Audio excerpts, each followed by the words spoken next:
Reddit. What is the most fricked up way you got back at someone that wronged you? Throwaways encouraged. Friend and I were fishing at a local creek when my friend's brother pulled up. Being the dong he normally was, he started throwing rocks in the creek to scare the fish, and then he threw my friend's bike in the creek. We were 13 at the time. My friend was crying and I felt so bad. I jumped into the creek and got his bike out. Told him we would get his brother back. About a month later we were fishing again and it was the dead of summer. I told my friend today is the day we get his brother back. Caught a 2-stroke 3-pound carp.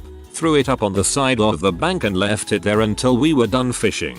At the end of the night went back to his place. His brother's car was sitting on the street. We took the carp, sliced it open and threw it under the driver's seat and rolled his windows 3-stroke 4 up. The next morning when we woke and left, I forgot about what we had done. Well, when I rode past JT's car I noticed the window was kind of black, and then I took a closer look. It was covered in flies. I actually got scared because I did not expect a window caked with flies. By the time I got home I was laughing in tears because his brother was always such a dong to us. Fast forward to baseball practice about 3 days later. Friend had a black eye but smiled at me when we made eye contact. His brother flipped out and ran into his house and punched him in the face. His mom flipped out on his brother. Brother was grounded for the rest of summer. His mom said that my friend would never do such a thing and he played along and acted as if he had no idea. Apparently the smell never really left the car. We nicknamed his brother Lord of the Flies.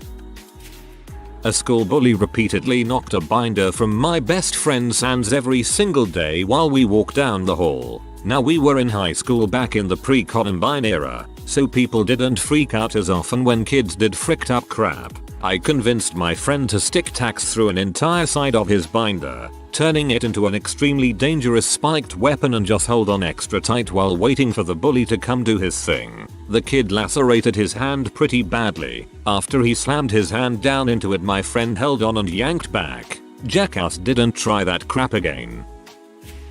I'm immune to poison ivy, so I was always uprooting it in our yard, about a full acre. I'd left it on this concrete area behind our garage, because that's where it was near when I pulled it out. Hey, I was lazy. Anyway, I frequently walked down to a fishing pond across this canal in my neighborhood. This is in South Louisiana. I didn't always have a functioning bike and the walk was only about a mile. A big kid, probably 2-3 years older than me, was a real jerkus. He'd do stuff like ride by me on his bike and act like he was gonna high five me, but then slap my face and ride off, laughing. Anyway, one day he did that, and I went back home, upset. I got my water gun and was gonna shoot him if he messed with me again. Then I saw the poison ivy and got an evil idea. In the bucket it went with some water, stirred it all up good, then dumped it in my water gun. Went back to the pond. On the way back home he came around messing with me again. I hosed him down and he broke my gun. But man, it was worth it. From what I hear he didn't go back to school for almost 2 weeks. Not me, my brother. When my younger brother was about 3, my father had to look after him for the day. The plan was that he, after asking his boss, would take him into work for the day. It was office work, and he was friendly with his boss, so my mum assumed it was no big deal. My father, however, didn't want a toddler distracting him all day, so he left him in the car with the radio on and a carton of apple juice. This is written so it wouldn't overheat, but either way he was being an ass. At the end of the day he returned back to his car to drive home, expecting a sleeping toddler who wouldn't tell his mother a thing. Instead, upon his return, he found his son jumping up and down on the front seat to the radio on full blast, naked and laughing, slipping around and covered in crap. He had soiled himself, removed his nappy, his fecal matter everywhere. Crap was smeared all over the driver's seat, the windscreen, the steering wheel, the sat-nav, the driver's window, even hand printed on the ceiling. Our dad didn't even know that toddlers could even produce this vast amount of turd. The only car seat that was completely untouched was his own. TLDR. My 3-year brother was abandoned in a car for 8 hours. Later found smearing his own brand revenge paint all over my father's beloved BMW. Serves the father goddamn right. He's lucky he only had a car full of crap and not a smashed window and a child in the custody of CPS. I moved around a lot as a kid.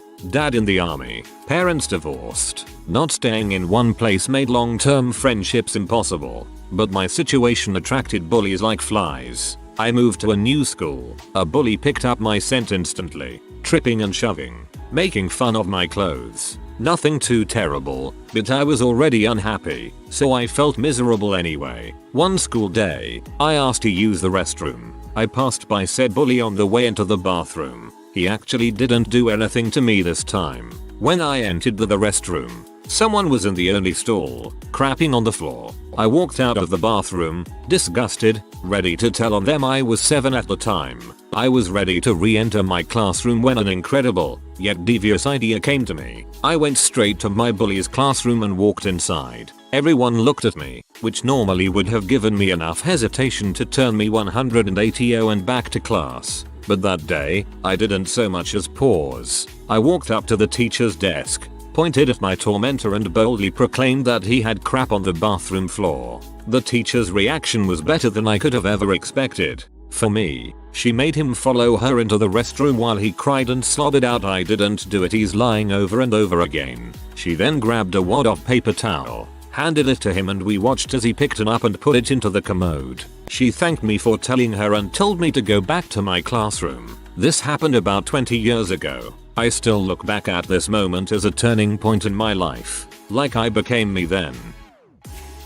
At an all-male military boarding school during high school, there was this huge douche on my hall. We took his Febreze bottle and filled it with pee, then took said bottle and sprayed his pillow, wall locker and opposite corner. So he gets back, smells urine and immediately grabs his Febreze and douses everything.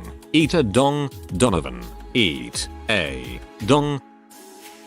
I used to live in a very small town, like 250-300 people. We had no stores, gas stations, etc. One day a local guy decided to open up a little store that sold the basics like groceries and rented movies. He hired a few of us high school kids to work the store and promised $50 a week for the summer to be paid at the end of the summer. We agreed and started working.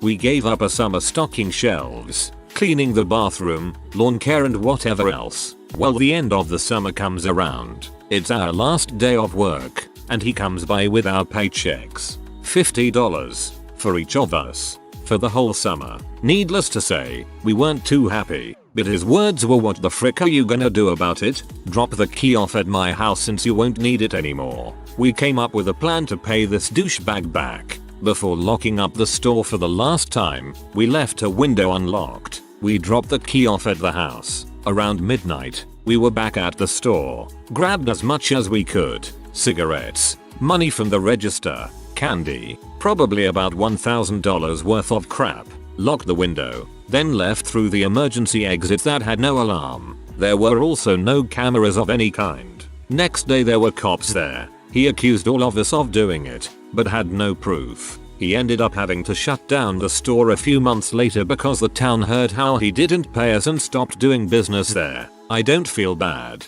Sucker deserved it. Figures it's about a crime I committed 15 years ago. Till there are people so dumb they'll rip off teenagers, add insult to injury, and then ask for their key back.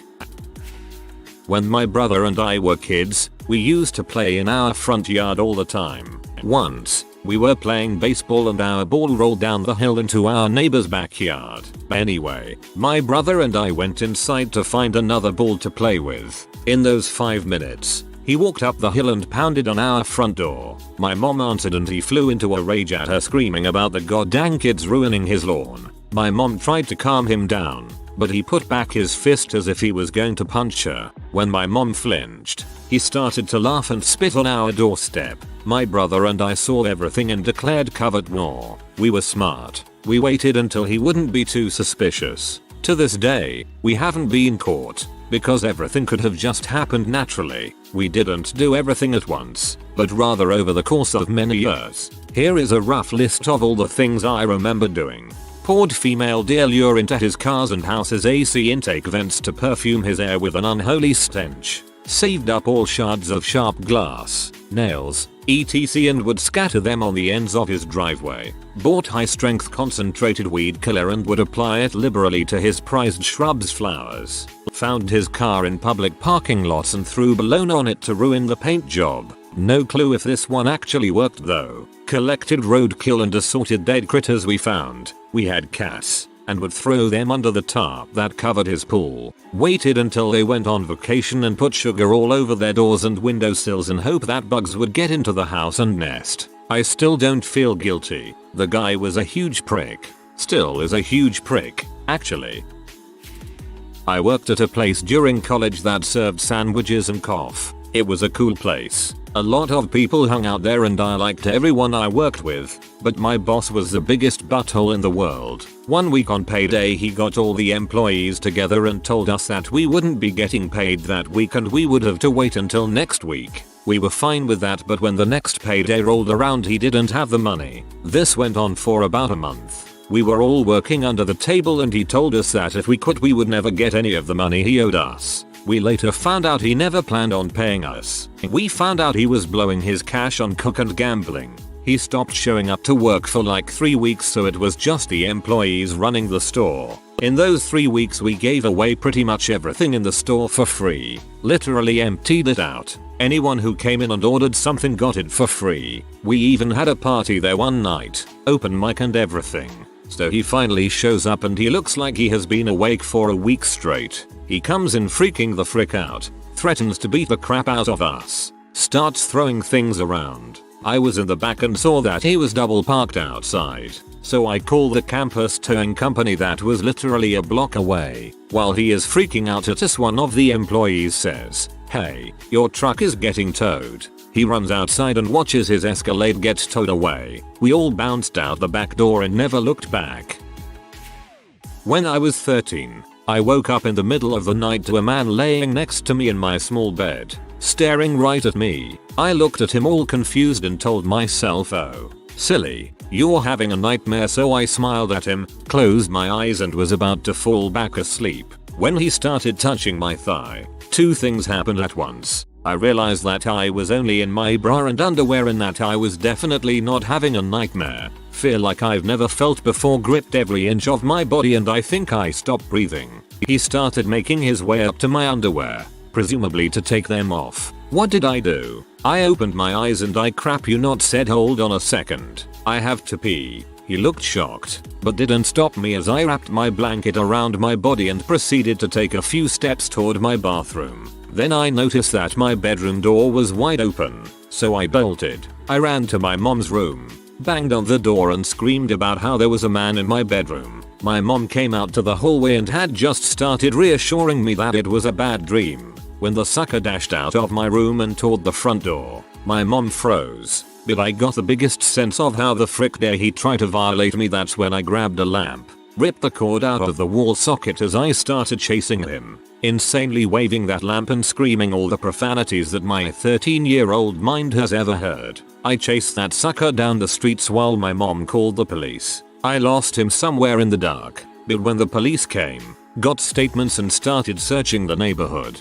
I got my revenge. They caught him hiding in the bushes, brought him over, and asked me to identify him. I marched right up to that mother, kneed him in the balls and walked away saying, "Heck yes, I want to press charges." When I first read this, I thought he said, "Silly, you're having a nightmare," and I thought, that is the ballsiest debaucher in the world. My dad used to live in an apartment building with assigned parking, as in every tenant had a designated space that only they were allowed to park in. Well, my dad would regularly come home to find someone else parked in his spot. He had asked the guy politely several times not to park in his spot and had even talked to the landlords who had done nothing about it. So one day he got home to find the guy parked in his spot again and decided enough was enough. My dad had always worked on cars, ever since he was 13. He had a jack in his trunk and used that to jack the guy's car up off its rear tires. It was a rear-wheel drive car, which meant my dad now had control of the car. Using the jack, he pulled the car across the lot and left it somewhat hidden behind a dumpster. Then he let the car down, put away his jack, parked in his spot and went up to his apartment. Later that day he got a knock on his door. It was a police officer with the inconsiderate neighbor behind him. The officer asked my dad what he had done with the neighbor's car, and my dad looked him right in the eye and said he parked in my spot and I've asked him several times not to do so. So I lifted his car up and set it over by the dumpster. Now, to give you an idea about my dad, he's 6 feet 5 inches and back in the day was really well built. He also has only one eye, and the fake one he's got has always been too small, giving him a constant madman look. When he told the officer that he'd lifted the car and moved it himself and even pointed out where the car was through his apartment window, the police officer's eyes got as big as dinner plates. He turned to the neighbor and said, "Sir, I recommend you never park in this man's spot again." Guy stopped parking in my dad's spot after that.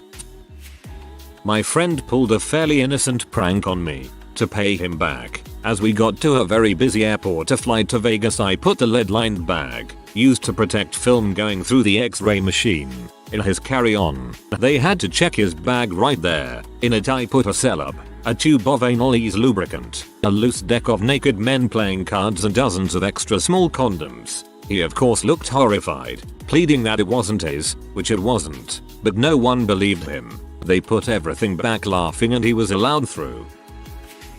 My girlfriend of 3 years that I dated through high school broke up with me my first semester of college. We went to different schools and I later learned she was hooking up with one of her guy friends there. Anyways, when we both were on break, she asked me to bring back all the stuff she had given me. Presents, sweatshirts, cards, etc. So I drive to her house with all the things we've exchanged in the past 3 years. Once I got to her house, I saw that she had invited all her friends over and they were sitting with her along with her parents in the garage. Anyways, I walk up with her crap and exchange. Everyone there had that smirk on their face like they were laughing at me. Anyways, as I give her back her things, I say, "If only I could give back your virginity." The look on her parents' faces was absolutely priceless. And I walked out of that lion's den with the biggest smile on my face.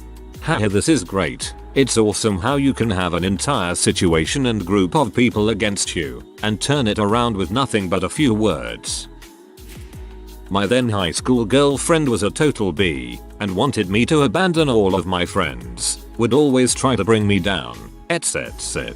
When I got fed up, I broke up with her on picture day. She took them, but her mascara was everywhere. 2 days later, I told her that I was sorry, blah blah, and I wanted to get back together. She liked having someone to walk on, so of course she said yes. I then broke up with her again on retake day. Freaking nailed it. Slow clap.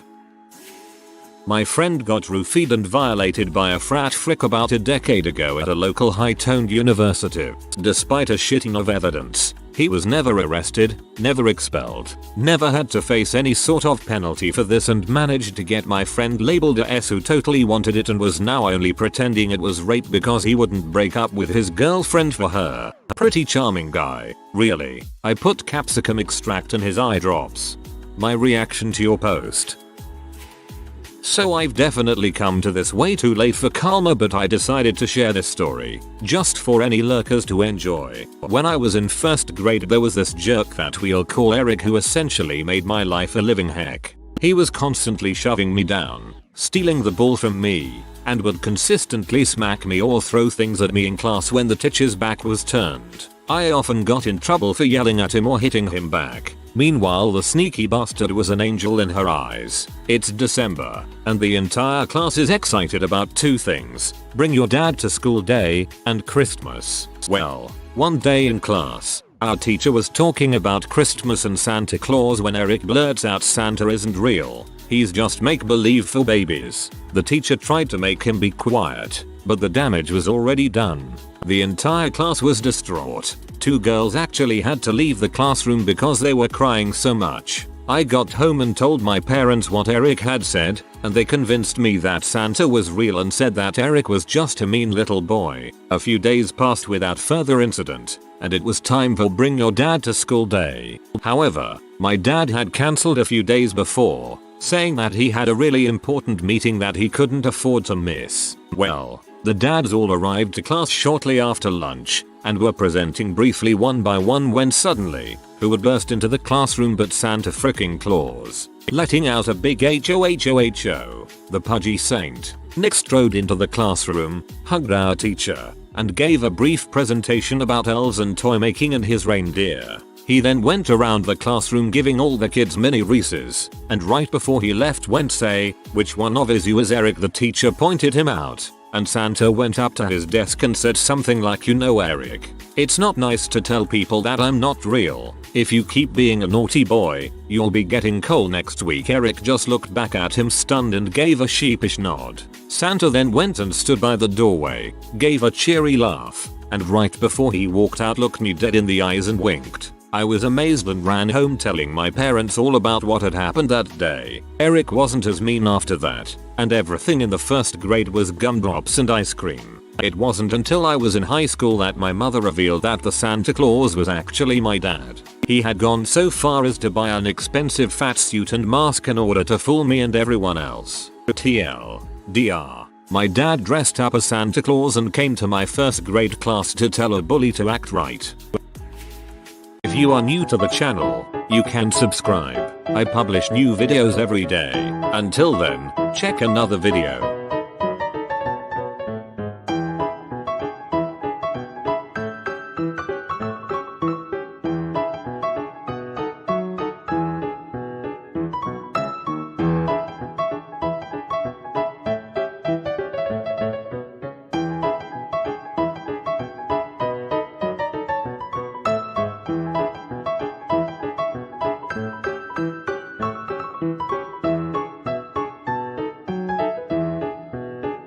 Bye for now.